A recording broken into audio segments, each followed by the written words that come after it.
welcome back. So today we're going to be showing you guys like pet care for blue bellies. So the blue belly is native to like southern places. North America. Yeah, or around like southern. Other name, most people call them western fence lizards. Yes, that's a scientific name. No, it's not.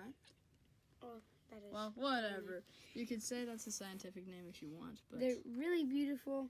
They are known for their blue bellies. And as you can see right there, you see two blotches on the side of the lizard. You see two light blue marks. That is what they're made for, all named after. And they're really beautiful lizards. And this one's starting to shed, actually. A lot. Starting to shed a lot on its back. But as you can see, the loose skin. The volume button. Okay. Hi guys, welcome back to Reptile House. Today we're going to show you guys the western fence lizard, or also known as blue belly. That's our square. Her name is Rose, because her tail reminds me of Rose. And she's starting to shed a lot on her back. Yeah, light. She's starting to shed a lot on her back. She's starting to get, what's it called? She was unmatching her scales, but now she's starting to. But I'm going to show you guys how. First of all, we're going to start off with the feeding. They eat up to like 2 to 3. Well, you're supposed to feed them either as many as they can eat up into 5 minutes, or you could give them 2 or 3 crickets a day for either 2 to 3 days a week. That's what I really do. Plop them in 3 every day for 3 days. But you can do that, or they eat waxworms, mealworms. They really will eat almost anything. So back to the crickets. I forgot to add in.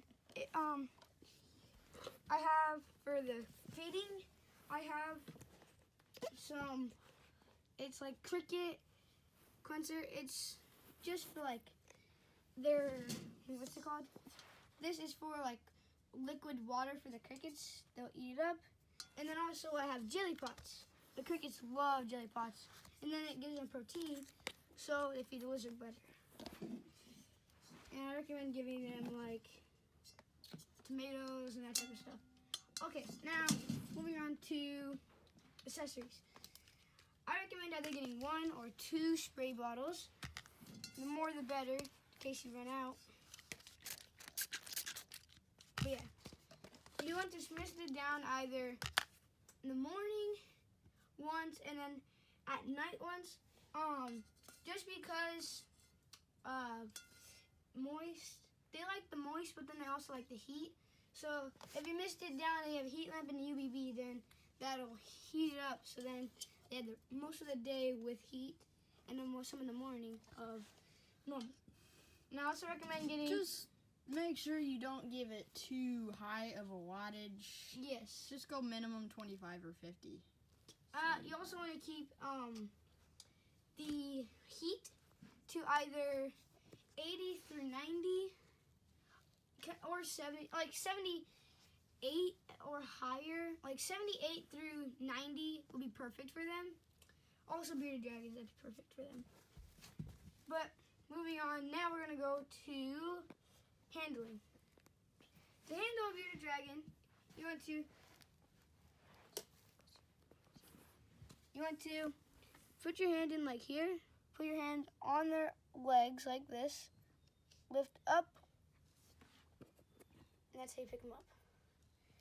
As you see, this one is shedding quite a bit. Yeah, it's really shedding. In beautiful colors. Okay. But if they like you see how she wants to run? They're really fast on carpet, so I recommend either scooping your hand in front like this. They are so unlike crested geckos. In handling, I'd say they are They're kind of the same with crested geckos, just you don't grab it from its belly. They're just a little bit, they can handle a little bit more rough handling than crested geckos can. Yes. Like in our last video, if you didn't hear about crested geckos, go back and watch that. If you guys have a crested gecko, of course. But Yeah, they're really fast. So if it like gets on the roost, like here, I just let her run. And the max speed of these lizards is a fascinating 15 miles per hour. They're really fast. So if she's running at full speed, I try to get something like this cup or something, block her off, because then it'll slow her down. She'll look down. She'll always look down when somebody's in front of her. So then you have enough time to pick her up. And rougher handling is definitely okay for these lizards.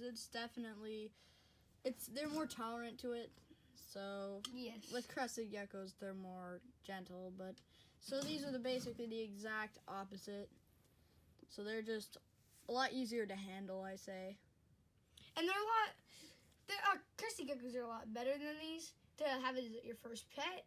But if you want to go more advanced, if you want a more entertaining and a pet that's going to be interacting with you at daytime, then definitely go with this one, because this is not a nocturnal species. Yes, so they're awake more in the day. And you also, if you have a spray bottle, every couple days I recommend giving it, like spraying her with water, and then with the spray bottle lightly, and then make sure like, she stays hydrated. Yes. Fill your water every single day. Even if there's more, if it gets dirty, just dump it out, wash it out. And here's a sign to if they get too dehydrated. If they get dehydrated, this is something you have to look out for. If you see the lizard's ribs, which are right there. So if you feel these sticking out, and if you can see them without you feeling them, then that's more of a coincidence where you need to give them more water. Also, so every day you ought to get every one time a week you want to spray her with water. I forgot to do it this week. Spray her with a little bit of water, rub it in. This is technically kind of like their bath, just because then when they get in, they won't get dirty. So then next time you hold it up, then you won't get all this on your carpet. Yeah. Put it back in there. And so that'll be a wrap. And now we have breeding. Okay, so with breeding, guys, this one's pregnant right now. So you guys want to get another incubator. This is what we're going to use for the eggs, but we're probably not going to have to. We're probably not going to use this. So as you can see inside, we have some basic gravel in here, which works perfectly, as the gravel warms up, which normally I would put it on top of the cage with the lizard. Normally, as the gravel warms up, it'll provide heat for the eggs, yes, which is good for the eggs as well. Yes. And with wild caught, you can just put the eggs, leave them just you in can the either cage. leave them in there with her. Yeah, or him. Well, most likely gonna be her. Yeah. But you can just leave them in there, and if they're wild caught, that's perfectly fine. But if you're getting a captive bred, I recommend one of these. Yeah, I recommend an incubator. But we next video we can actually show you guys how you incubate eggs. Or we could show you guys like how to make an incubator. But other than that, really, you kind of just want to leave the eggs alone. But they hold the eggs for 2 to 6 months. And it only takes their months like a month to hatch, a month or two to hatch. Once they hatch, if they're like turn gray, that means they are hatching bad. So you want to help them out. You want to make sure that the eggs are perfectly freshly white. And just saying, most of the time, a couple of the lizards don't survive. And you might ask, why is my lizard egg feel like leather? That's totally normal. That's basically what any lizard produces. Just feeling like soft, leathery eggs is just like what they produce. So you're going to be expecting that. Yeah. So now we're moving on to tank and setup. With tank and setup, you guys want to have a kind of like, so under this rock, I made it so like where she can crawl under here, have fun, like it's like a little kind of burrow hideout in there. So another thing in here is you guys want like something like a cool design, like you want sticks I'd say you make it more like a desert, but just don't make it sand. Sand's not really good for it. I just picked up poop on accident. But you just put in soil. Soil works just fine. Soil or fertilizer. Not fertilizer. Not fertilized soil, though. Yes, that's bad just for you them. can either have fertilizer or soil, or you could pop some moss in there. Yeah, We're probably gonna do that. For wild caught, it's fine to put in Anything really. anything for your substrate. You just want to make sure that if you have a captive bred, that you don't want to use Fertilizer. soil with fertilizer. You just want to make sure you clean out the soil first, and then you add it in with. And you want to make sure there's no fertilizer because that can permanently damage your lizard. Yes, and also I recommend putting in like a little plant because Plants provide shade, so yes, and you guys also want to water the plant if you add one in there because if you water it, let's say make sure you set your plant in under the UVB because the UVB is definitely needed. not fully under it, This but one, like this is a UVB and this is a heat, so just place your plant somewhere near the UVB. Which is somewhere makes the near, plant but don't put it directly under because that will damage the plant. And also sometimes get the leaves just in case the heat absorbs all the water. I recommend don't put the plant directly under the the UVB because it'll give it way too much sun. And as you can see, the plant got a little too much sun right here. That now it's starting to burn. So you guys don't want to put it directly under like I did, but you guys also want to add sticks. Well, of course, put them in the oven for like 5 minutes at like 200 and something degrees, 250. yeah, you can if that's captive bred, and if it's a wild caught, Then anything you is don't need to. possible. You Yeah. can use anything.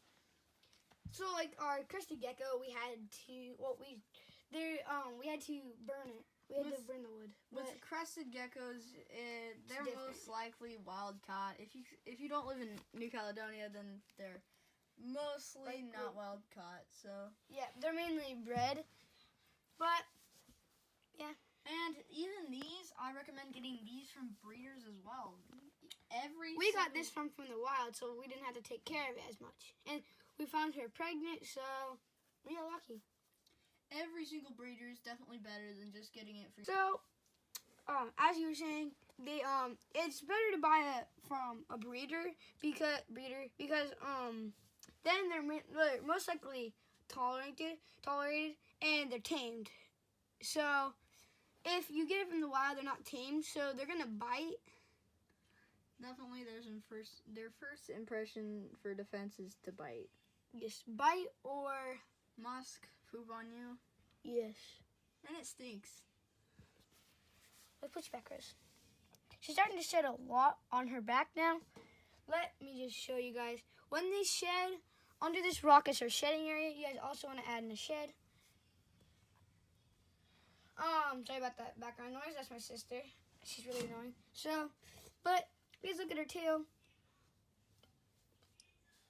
Look how much she's shedding. She is shedding a lot. She had a shedding problem, but we fixed it. that, so So all we did was just doing well now. half of it, but now she's shedding normally. And also when they shed on their toes, you guys are gonna have to help them shed. And I will be back. I'm gonna go show you guys what you guys should use to help shed them. So the tools I was talking about is if the eggs are hatching wrong, or either you need help pulling off her shed. I don't recommend using your fingers because you might endanger. If she's pregnant, you might endanger the eggs, and you might endanger her. So I recommend either using these two tools right here. This one is helping like And these are for just eggs hatch. and these aren't reptiles. You won't find these at reptile stores, but you can just find them in your toolbox. Like a at hardware home. store. They're like really thin tools. And for something like, if you don't want to spend money on those, you can just use, say, little sticks. Maybe not like Small like sticks. like you could use some bark like this to help you to can pull use, it off. You can use bark. But I don't recommend using this. I recommend probably using these. Tools are definitely good for. Or if you really don't, like, let's say you don't have bark, you don't live anywhere near bark, you're gonna have to use your fingers, which depends on how. If you go like this, like if you come up to it and you like just yank it off, it'll probably drop You'll its get tail. scared, It'll drop its it'll tail. drop and all its- that. But the But if you bright pull it side off about like that, this, if you pull it off like this, like slow like this. the bright side about That's dropping good. their tails is they do regrow them. Unlike the crested geckos that we showed, they do regrow their tails, which a lot of people like lizards that do regrow their tails. And another thing is, when they're shedding, let me grab her up. Here it is. It's okay. So when they're shedding, you see how right here she's shedding right there, but the bad part is about there, it's not like that white, so that means you guys can't pull that off. So yeah, You wait till it's like you white, only want to pull off the stuff that's really white. already pulled off, and it's kind of just hanging there. You can pull that off if you want. It's like this, you could pull this off. But still, they do freak out. So Yeah, they're gonna freak out.